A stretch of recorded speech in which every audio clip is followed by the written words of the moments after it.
The gold market just flashed a signal that only appears once every few decades. And if you miss it, you'll be watching from the sidelines as one of the greatest wealth transfers in modern history unfolds right before your eyes. Let me show you what's happening right now, because the mainstream media isn't telling you the full story. They're giving you surface-level price updates, while the real action is happening behind closed doors in central bank vaults, COMEX trading pits, and boardrooms across the globe. Gold just hit its 48th all-time high this year. Think about that for a second.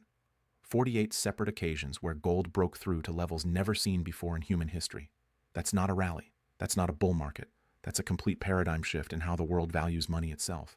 But here's what should really get your attention. While gold was making history, something else was happening that most people completely missed.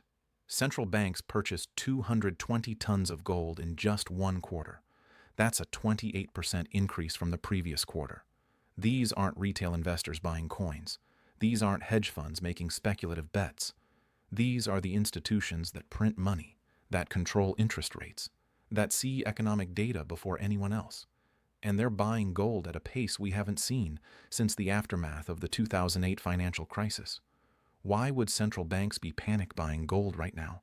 What do they know that they're not telling us? Let me paint you a picture of what's really going on.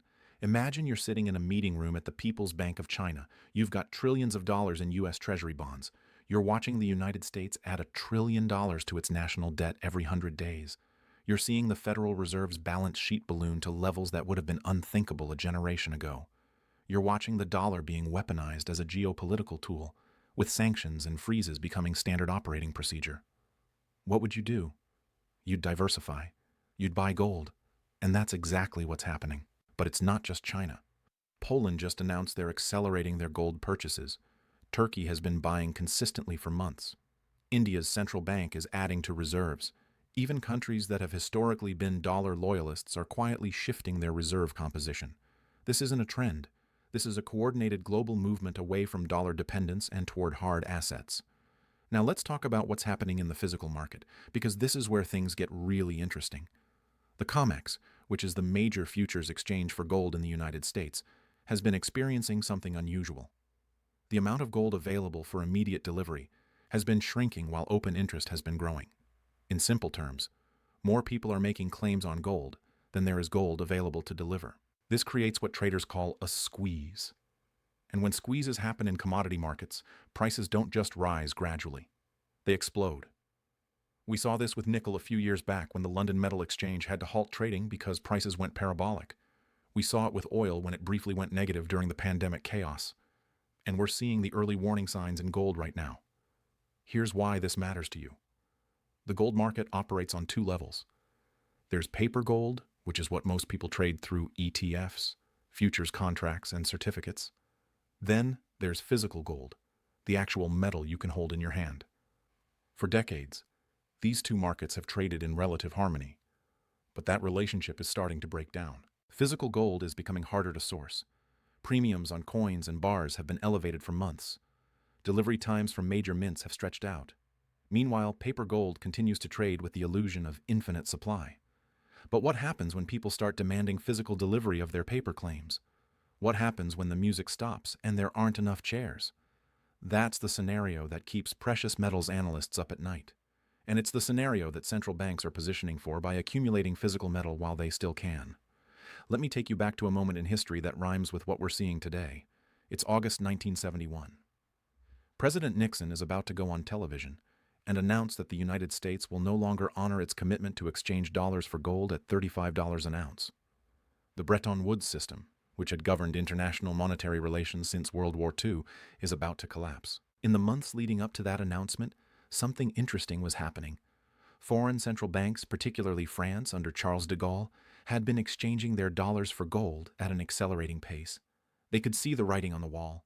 The U.S. was running deficits, printing money to fund the Vietnam War and Great Society programs, and the gold reserves at Fort Knox were dwindling. The smart money got out before the door closed. And when Nixon severed the dollar's link to gold, those who had already converted their dollars to gold were protected. Those who waited, they watched the purchasing power of their dollar holdings evaporate over the following decade as inflation ravaged the currency. We're in a similar moment right now. The signs are everywhere if you know where to look. The difference is that this time, It's not just one country's currency at stake, it's the entire global reserve system. Quick aside here, because this is important. If you're sitting on a significant retirement account, maybe $100,000 or more in a traditional IRA or 401k, you might want to look into how gold IRAs work. I put together a free guide that covers the mechanics, how to move funds without triggering taxes or penalties, and what to watch out for. It's in the description below. Not saying it's right for everyone, but it's worth understanding your options when we're seeing this kind of structural shift in the monetary system. All right, back to what's happening in the markets right now. Because while central banks are buying and physical supply is tightening, there's another force at play that's about to add fuel to this fire. Institutional investors are coming back. Gold ETFs saw massive outflows over the past couple of years as investors chased returns in tech stocks and crypto, but that trend just reversed. We're seeing inflows return to gold ETFs at levels we haven't seen since the pandemic panic. When institutions move, they move size. We're not talking about someone buying a few coins, we're talking about billion-dollar allocations that have to be filled in the physical market. And here's the kicker. The mining supply of gold is essentially fixed. Gold miners produced roughly the same amount of gold this year as they did last year and the year before that. There are no new major discoveries coming online. The easy gold has been found and mined. What's left requires going deeper, processing lower-grade ore, and operating in increasingly difficult jurisdictions. The supply side is inelastic. So you've got fixed supply, increasing central bank demand, returning institutional demand, and a physical market that's showing signs of stress. What do you think happens to price? But let's dig deeper into the mechanics of why this move could be more explosive than previous gold rallies. The gold market has a unique structure that most people don't understand. The majority of gold trading happens in the futures market, where contracts are settled in cash rather than physical delivery. This allows for massive leverage and paper claims that far exceed the actual physical gold backing them. Estimates vary, but some analysts suggest that for every ounce of physical gold, there are anywhere from 100 to 500 ounces of paper claims. This works fine as long as everyone's content to trade paper. But the moment a significant percentage of holders demand physical delivery, the system breaks. We're starting to see cracks. Major bullion dealers have reported allocation delays. Some products are on backorder. Premiums over spot price have widened. These are the early warning signs that the paper and physical markets are beginning to diverge. Now, let's talk about what's happening in the currency markets, because this is the other side of the gold story. The dollar has been the world's reserve currency for over 80 years. But that dominance is being challenged in ways that would have been unthinkable a decade ago. The BRICS nations, Brazil, Russia, India, China, and South Africa, along with several new members, have been openly discussing alternatives to dollar-based trade. They're settling oil transactions in yuan. They're creating bilateral currency swap agreements. They're building payment systems that bypass SWIFT, and they're backing these initiatives with gold. This isn't conspiracy theory. This is official policy being discussed at ministerial levels and implemented through central bank actions. The de-dollarization trend is real, it's accelerating, and gold is at the center of it. Think about what this means.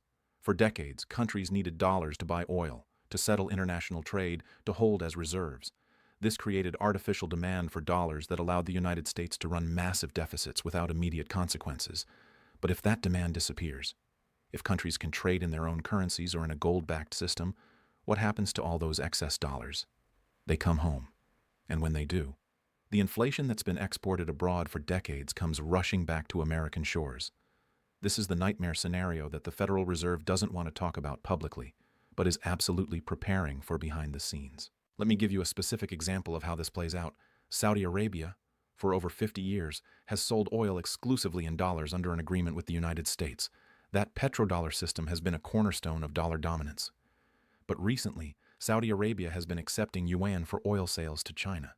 They've been in discussions about pricing oil in currencies other than dollars. The exclusive arrangement is ending. When the Saudis start diversifying away from dollars, every other oil producer will follow. And when oil is no longer priced exclusively in dollars, the demand for dollars drops. And when demand for dollars drops while supply continues to increase through deficit spending, the value of the dollar falls. And when the dollar falls, gold rises. Not in nominal terms, but in real purchasing power terms. This is the macro backdrop that's driving the gold rally. It's not about inflation numbers or interest rate decisions, though those matter. It's about a fundamental restructuring of the global monetary system. And gold is the asset that benefits when monetary systems are in flux. Now let's look at the technical picture, because the charts are telling a story that confirms what the fundamentals are screaming. Gold broke out of a multi-year consolidation pattern earlier this year. It took out resistance levels that had held for over a decade, and it did so on increasing volume, which tells us this isn't a false breakout. This is real buying pressure. The moving averages are all aligned bullishly. The 50-day is above the 200-day, which is a classic golden cross pattern. Momentum indicators are strong but not yet in overbought territory, which suggests there's room to run. And perhaps most importantly, gold is making higher highs and higher lows, the definition of an uptrend. But here's what really catches my attention from a technical perspective. Gold is breaking out in multiple currencies simultaneously. It's not just making new highs in dollar terms. It's making new highs in euros, in yen, in pounds, in Australian dollars. When an asset is rising against all fiat currencies at once, that's not a currency story. That's a gold story. That's the market saying that gold itself is being revalued higher relative to all paper money. This is reminiscent of what happened in the late 1970s. Gold went from $35 an ounce in 1971 to over $800 by 1980. That's not a 20% gain or a 50% gain. That's a 2,000% plus gain in less than a decade. And it happened because the monetary system was in crisis, inflation was out of control, and people lost faith in paper currency. Are we in a similar situation now? The parallels are striking. We've got deficit spending that makes the 1970s look restrained. We've got a Federal Reserve that's trapped between fighting inflation and supporting an over-leveraged economy. We've got geopolitical tensions that are fracturing the post-World War II order. And we've got central banks buying gold like there's no tomorrow. The difference is that this time, the numbers are bigger. The debt is measured in tens of trillions instead of billions. The money printing is measured in trillions instead of millions. The potential move in gold could be proportionally larger simply because the scale of the monetary problem is larger. Let me share something that most people don't know about the gold market. There's a concept called the gold-to-money supply ratio. It's a simple calculation. You take the total value of all the gold ever mined and divide it by the total money supply. This ratio tells you how much of the money supply is backed by gold at current prices. Right now, that ratio is at historic lows, meaning there's more paper money relative to gold than at almost any point in history. The last time this ratio was this low was right before major gold bull markets, in the early 1970s, before gold went from $35 to $800. In the early 2000s, before gold went from $250 to $1,900. The pattern is clear. When there's too much money chasing too little gold, gold's price adjusts upward to restore balance. And we're not talking about small adjustments. We're talking about the kind of moves that create generational wealth for those positioned correctly and destroy purchasing power for those who aren't. Here's another angle that's not getting enough attention. The industrial demand for gold is increasing. Gold isn't just a monetary metal anymore. It's a critical component in electronics, in medical devices, in aerospace applications. As technology advances, the industrial uses for gold are expanding. This creates a floor under demand that didn't exist in previous gold bull markets. So you've got monetary demand from central banks, investment demand from institutions and individuals, and industrial demand from manufacturers. All three sources of demand are increasing simultaneously, while supply remains essentially flat. This is the setup for a supply-demand imbalance that can only be resolved through higher prices. But let's talk about the elephant in the room. The question everyone asks, isn't gold in a bubble? Hasn't it already run too far too fast? Here's how I think about that question. Gold has hit 48 all-time highs this year. But let's put that in context. The stock market has been hitting all-time highs regularly for over a decade. Real estate in major cities has been hitting all-time highs for years. Art, collectibles, classic cars, they've all been hitting records. Everything priced in dollars has been going up because the dollar itself is being debased. Gold isn't in a bubble. Gold is repricing to reflect the devaluation of the currencies it's measured against. When you print trillions of dollars, when you run deficits that can never be repaid, when you create money out of thin air to buy government bonds, the value of that money decreases. Gold's price going up is just the flip side of the dollar's purchasing power going down. And here's the thing. If you adjust gold for real inflation, not the government's manipulated CPI numbers, but actual inflation in the cost of living, gold would need to be significantly higher just to match its previous peak in 1980. Some analysts calculate that inflation-adjusted gold should be over $3,000 an ounce just to equal its 1980 high. We're not there yet. This isn't a bubble. This is gold playing catch-up to decades of monetary expansion. Now, I want to address something that's going to happen as this gold rally continues. You're going to hear people say you've missed it. You're going to hear that it's too late to get in. You're going to hear that gold is due for a correction. And some of that might be true in the short term. Markets don't go straight up. There will be pullbacks. There will be consolidations. But here's what you need to understand. This isn't a trade. This isn't about trying to time the perfect entry and exit. This is about positioning for a structural shift in the monetary system. This is about protecting purchasing power over years and decades, not days and weeks. The people who bought gold at $300 and watched it go to $1,900 didn't time the bottom perfectly.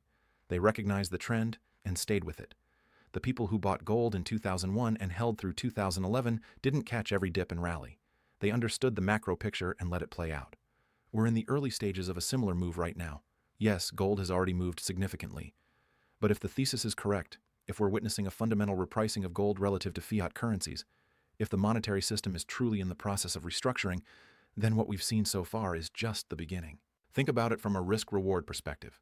What's the downside? Gold could pull back 10%, maybe 20% in a correction. That's normal market behavior. But what's the upside?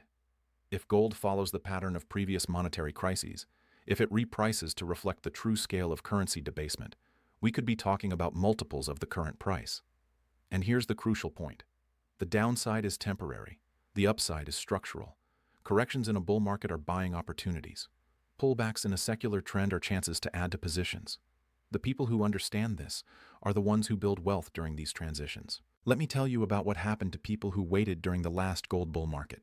In 2005, gold was around $400 an ounce. People said it had already doubled from its lows and was too expensive. By 2008, it was $1,000. People said it was in a bubble. By 2011, it was $1,900. The people who waited for the perfect entry, who tried to time the bottom, who listened to the skeptics, they missed one of the greatest bull markets in history. Don't make that mistake this time. The train is leaving the station. The doors are still open, but they won't stay open forever. At some point, the physical market will disconnect from the paper market. At some point, gold will be unavailable at any price and size. At some point, the opportunity to position yourself will have passed. This is your last call. Not because gold is going to stop going up tomorrow, but because the easy part of this move, the part where you can still get in at reasonable prices with reasonable premiums, that window is closing. Once the mainstream catches on, once the financial advisors start recommending gold, once your neighbors are talking about buying gold, it'll be too late to get in at these levels. The smart money is already positioned. Central banks have been accumulating for years. Institutional investors are starting to allocate. High net worth individuals have been building positions quietly. The question is, are you going to join them, or are you going to watch from the sidelines as the greatest wealth transfer of our generation unfolds? Gold is leaving the station. The fundamentals are aligned. The technicals are confirming. The macro backdrop is supportive. The supply-demand dynamics are favorable. Every indicator is pointing in the same direction. This is as clear a setup as you're going to get in financial markets. The choice is yours. You can wait for more confirmation, for more proof, for more certainty. But by the time you have complete certainty, the opportunity will have passed. The biggest gains in any market are made by those who see the trend early and have the conviction to act on it. This is that moment. This is your chance to position yourself on the right side of history. The monetary system is changing. The world is moving away from pure fiat currency and back toward hard assets. Gold is at the center of that transition. And those who recognize it early, who act decisively, who have the courage to go against the mainstream narrative, they're the ones who will preserve and grow their wealth through what's coming. All aboard. Last call. The train is leaving the station. Make sure you're on it.